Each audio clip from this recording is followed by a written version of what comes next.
Howdy, howdy. Uh, Maybe for the last time. I didn't even know if I wanted to do this.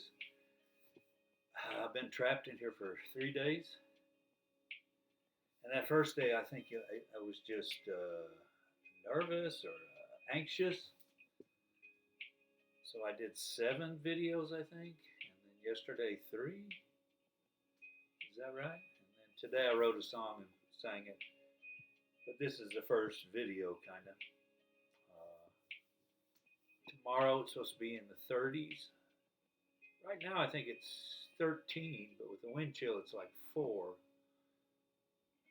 And the last couple of days it's been colder than that. So I have food and heat, and thank goodness the pipes didn't freeze. The last 3 years where I lived, the pipes froze, and you gotta leave once that happens, and it can be 0 degrees, and all of a sudden you gotta go. So I'm thankful for that. In this world, no matter what, before global warming, there's certain times of the year that it's just really hard weather that you need heat, or you need air conditioning if it's too hot and you're in the wrong place. People seem to get by more without air conditioning in the world, but even that's changing because of the heat. Anyway, the idea is to think as a community and to think as a nation and as a globe, as an earth, rather than just looking out for ourselves. During times of stress, heat, water deprivation, drought, and eventually fire, which has been happening more and more. And we stick our head in the sand, and we want to follow someone like Trump that says burn, burn, burn, because that's easy to do, even though it's destructive and immoral. But we don't want to face anything like that. It seems too hard to change. But we can change. We just have to be committed and help each other through the change. But we have to change. There's no question. The hottest year ever, the hottest year in 120,000 years. And all the icebergs melting and the water rising and what's it called? Storm surge. It's not just the level of the sea, it's a storm surge. When the winds are higher and the ocean's higher, well, the water's coming in and flooding places that aren't used to being flooded. So just get real. Let's get real. And be grown-ups about it. Be good citizens about it. Because it's coming at us. We can point our fingers at the people in the past, but it's not going to do any good.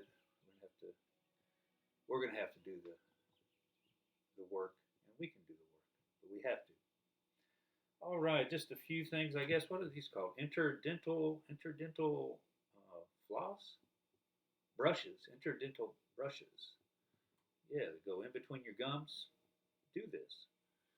I've always been preaching about dental floss. My great-grandfather, Dr. C.C. Bass at Tulane, had a lot to do with moving toward nylon away from silk, which is more affordable for working people. Anyway, he's a great guy.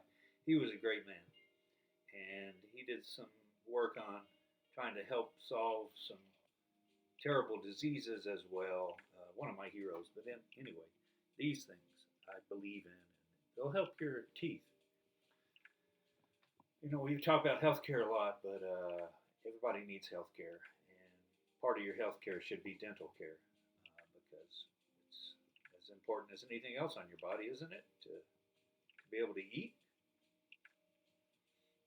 Okay, what do we got here? World Scripture. Comparative anthology of sacred texts. It's just interesting, different ideas on how to live from all the religions and what are yeah, and just reading the chapters. Ultimate reality and the purpose of human existence. That's pretty good. Divine law, truth, and cosmic principle. The purpose of life for the individual. The purpose of life in the family and society. Ultimate reality. Wisdom. Yeah. Fantastic, fantastic. And it'll give you some thoughts on those from all the religions. And just from philosophy, too. It doesn't have to be a religion. I like Taoism. I don't think Taoism is a religion, but it's got some fantastic thoughts about how to be a better human being. This is the book I taught out of. I loved it. I loved it. Creating America. I think it was a ninth grade book, actually. But I taught ESL. And my God, when I got to ESL, it was early. I mean, in that idea of ESL, probably 1999. And when I got into the classroom, I probably had, let's say I had 20 kids in the class and maybe 11 books. And these were first grade books, and some of the pages were torn out. You know, it was like, okay, there's nothing, you know, I have basically nothing to go with. But it got much better. It got much better, and the classes got bigger too. But I just love this book, and I think it's there's so many good things about it. The world in 1500. So it starts out the world in 1500. It looks at the world. That's a good place to start. Even though this is American history, we came out of the world, and we even looked at early Americans and the Native Americans who came out of Asia. And then a lot of Americans came from Britain and Ireland and Italy and Germany. And so it had a lot of ancillary materials I could use, which I really liked and helps make you a better teacher. It had section quizzes and chapter tests. Yeah, I can create my own, but I'm not as good as a real test maker. So to have those and to have, you know, the idea of having four sections and having a quiz over each section, I like that. And you learn it in shorter chunks. And they say that's good for ESL, but I think it's good for anybody. And they also have pretty good pictures in here, and they say that's good for ESL, but I think that's good for anybody. I think we're a visual people, so, you know, whether it's maps or drawings or photographs or whatever, we're a visual people. It doesn't hurt. Anyway, I love that book. And my government book was not as good. You know, my degree's in political science, but of course, it's more interesting to teach history because it goes everywhere. As my friend said, who has a master's in history and has taught at the university, you know, history, you need to have the history of science, the history of technology, the history of law, the history of, so yeah, you can go anywhere with history. And it's just easier to keep kids interested. I like teaching government for a semester. When the government was a full year, I didn't like that as much. It was hard to keep them interested. That second semester, you know, it wasn't as interesting. I didn't have as much to go to. And I had a lot of seniors. My God, you're talking about a second semester senior getting ready to graduate? Are they going to want to be in your government class? No, but I thought we did okay. And I tried to keep it interesting and engaging. And I can't lecture very much because I'm not that smart. I don't have this memory. I've seen a lot of people lecture and they just go, and I'm not like that. I don't have that memory, but I can do other things. We can all We're all talented or gifted in different ways, but memory's not my strong suit. Uh, yeah, I love my school, Springdale High. Working class, low income, multiracial. Uh, by the time I left, it was majority Hispanic, I believe.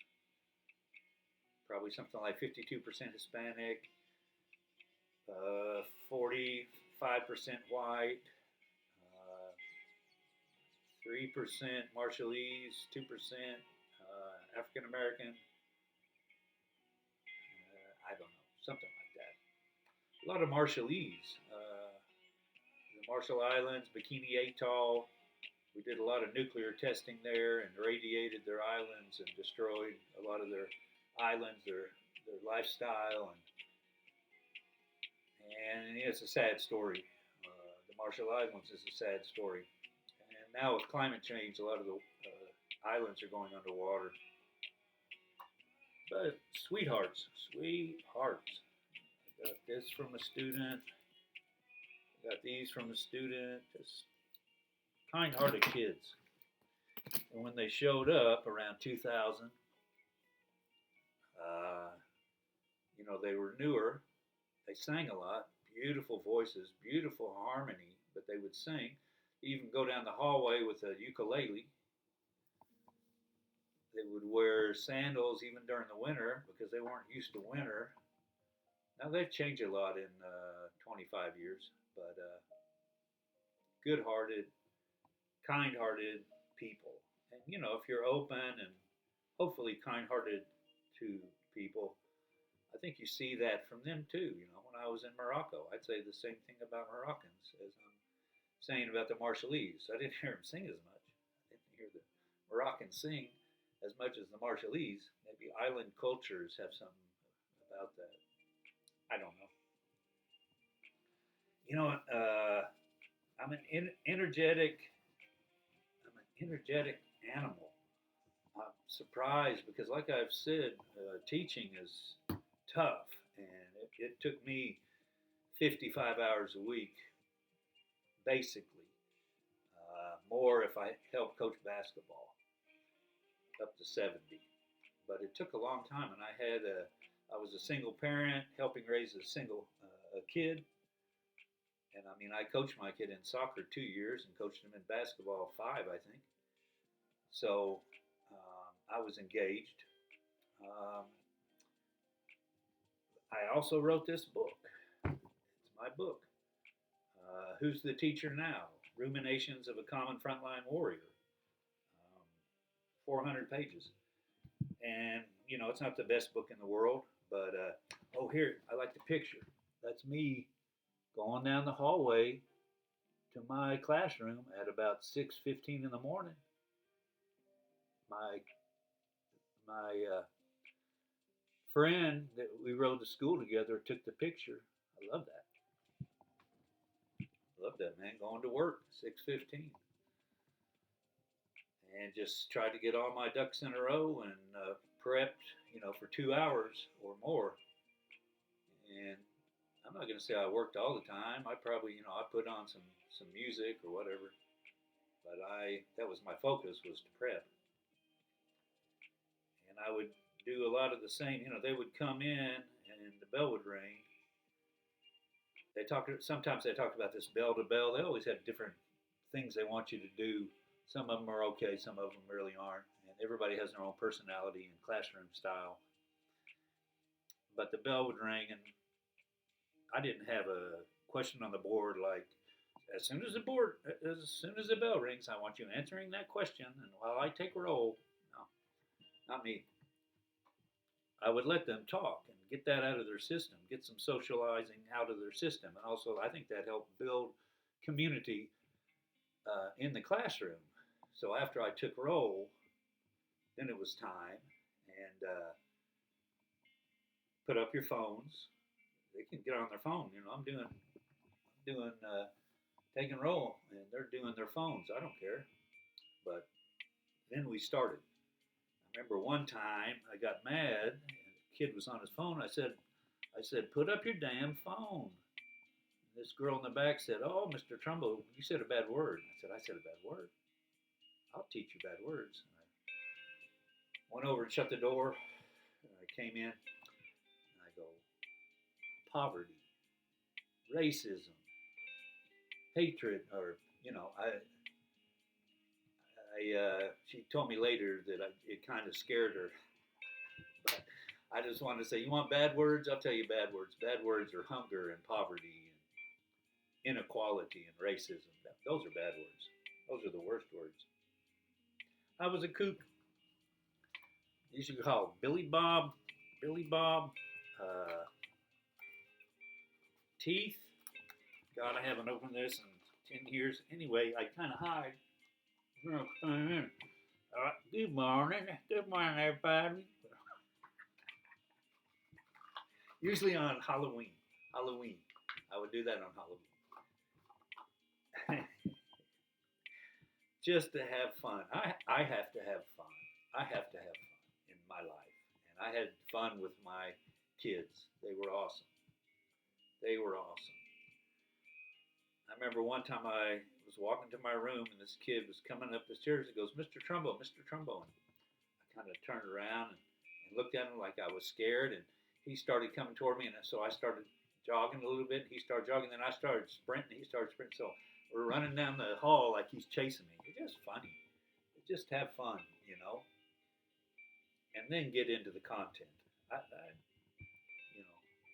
would tell them, we're here for U.S. history. We're here for the content, to learn. That's why they pay me, and that's why you're here, and that's what we're going to do. And I didn't have very many discipline problems, and I didn't believe in sending kids to ISS, in school suspension, where they just sat there all day long and slept, or they were supposed to do homework, but they're not going to do that for 6 hours. It's anti-education, and the teachers that do that a lot. You talk back. You're going to ISS for 2 days. It's like, okay, that's a black hole. They're going to stop learning and maybe start looking more at doing drugs or something. You need to deal with it in your classroom, your discipline. And here's my suggestion. One suggestion. Here's 3 guys that are making too much noise. So usually let them sit where they want to until something comes up. Well, I'm going to say, hey, I need you to move over here. What? I didn't do anything. Well, I just, and you are going over here. What? I didn't do anything. So you don't move the troublemaker, the main guy, the main troublemaker. You don't even say nothing to him. You just leave him alone. You move the other 2 guys. It's usually boys, and that would work, because the other people that are around this guy that doesn't want to learn anything and wants to just kind of create havoc. Other people that are around him, they're not into that. So that's one thing I recommend. And one thing I recommend for sure is, let's say a kid creates trouble. And just right before the bell, you go, Tommy, I need to talk to you after class. You stay after class. He goes, what? Just stay after class. So the bell rings. Everybody leaves. He's sitting there. He don't like that. Everybody's leaving. He's sitting there. And I'm just at my desk messing around. I'm not doing anything. I could be drawing a face or something. Mr. Trumbo, you need to talk to me? Yeah. Just a minute. So I take my time, and then I go over there and go, look, man, I got 28 kids in here, and I'm supposed to be teaching them, and that's what I'm going to do. And I can't have you stopping me from teaching them or stopping them from learning. And that's what was happening. You understand that? Yeah, I understand. And okay, and the next time you do that, and every time you do that, I'm going to keep you after class. So, because I can't have that happen. Comprende? Yes, comprende. Okay, well, you can go. I need a note to my next class. No, I'm not going to give you a note. Yeah, my dad was a Marine. And if there was ever a time that I channeled that, it was discipline for the boys who who were 16 in my American history class. Yep. Uh, Picture of my mom and my kid 30 years ago. My mom was awesome, the best person ever, so caring and giving and loving. She probably should have thought more about herself, including her health, including exercise, including maybe leaving my dad when he was really bad alcoholic. I even drove her around and she looked at apartments, but never pulled the trigger. And eventually, the paramedics came and got my dad out of the living room because of his alcoholism. And so he was sent to alcohol treatment against his will. If you're an alcoholic, your wife can make you go to, if you're married, she can make you go to alcohol treatment. And if you refuse, then you go to the mental hospital in Little Rock, at least where we live. That's what was going to happen. So he went to Charter Vista drug and alcohol treatment for a month.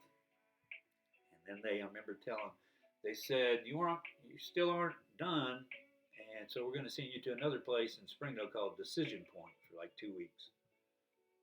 What do they call it? Dry drunk, or I remember the word rigid, rigid.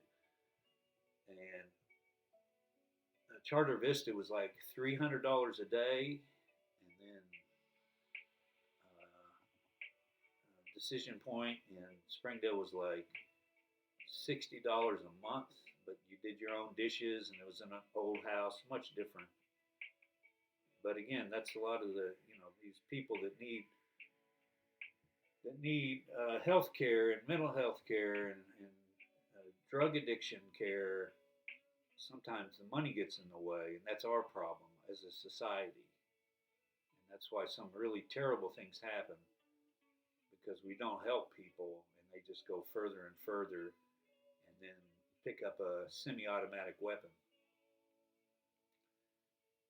And we've made it too easy to get semi-automatic weapons and to buy assault weapons and assault weapon ammunition. The Republicans won't even do that. It's a crime. It's a crime against humanity. We're gun crazy. So we're the number one mass shooting country in the world. Another thing I did when I was teaching, which I'm kind of surprised at, although I'd only do it like once a week, but hospice. One of the best things I ever did, and one of the best things that ever happened to me was being a hospice volunteer. And one of the proudest things I have is a little plaque that says 15 years of doing that. Just wonderful. Angels on earth are the hospice nurses. That's what I think.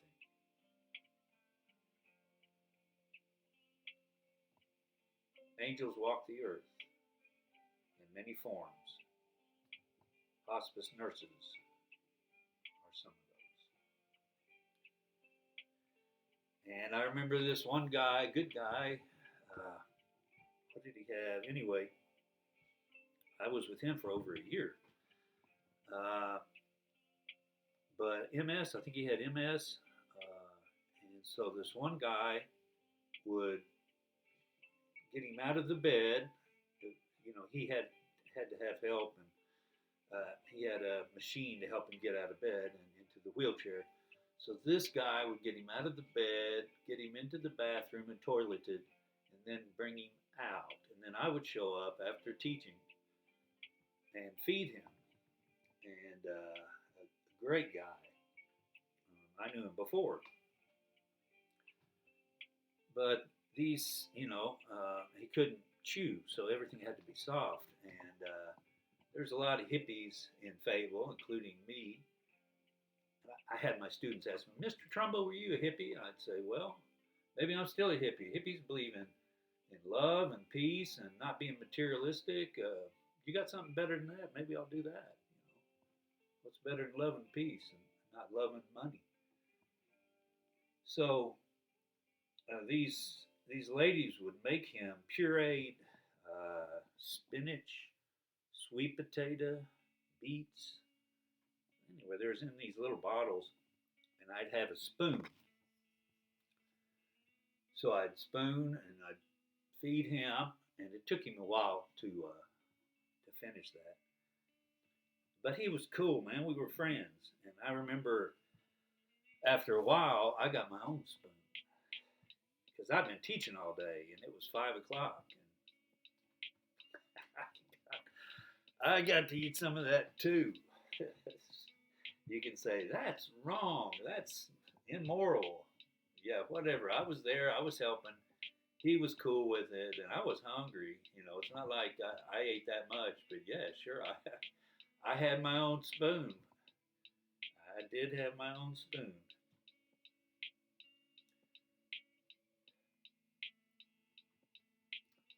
I want that on my gravestone. He had his own spoon. All right, all right, all right. Oh, what is this? This is the berry smoothie. Ready Cat 2, barium sulfate suspension. Berry. Before you have your, is it an MRI or CAT scan? I forget. It's about when I had cancer and the 20 radiation treatments. But thank God, knock on wood, I didn't have any pain. I even rode my bike, got treatment, and then rode my bike home. My buddy would take me there sometimes after teaching.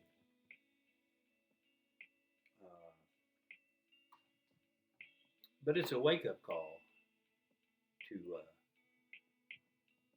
our temporary nature.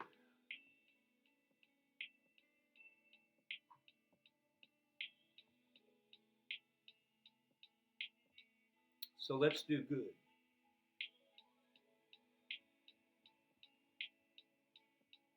Let's be good.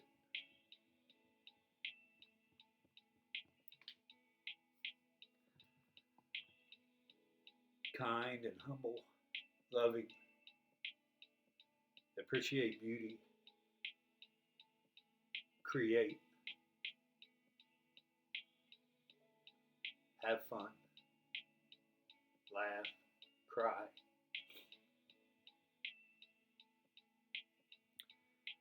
It's all a part of it. But right now we need to stand up and maybe fight a little harder for goodness and equality and planetary health, community health. Yeah.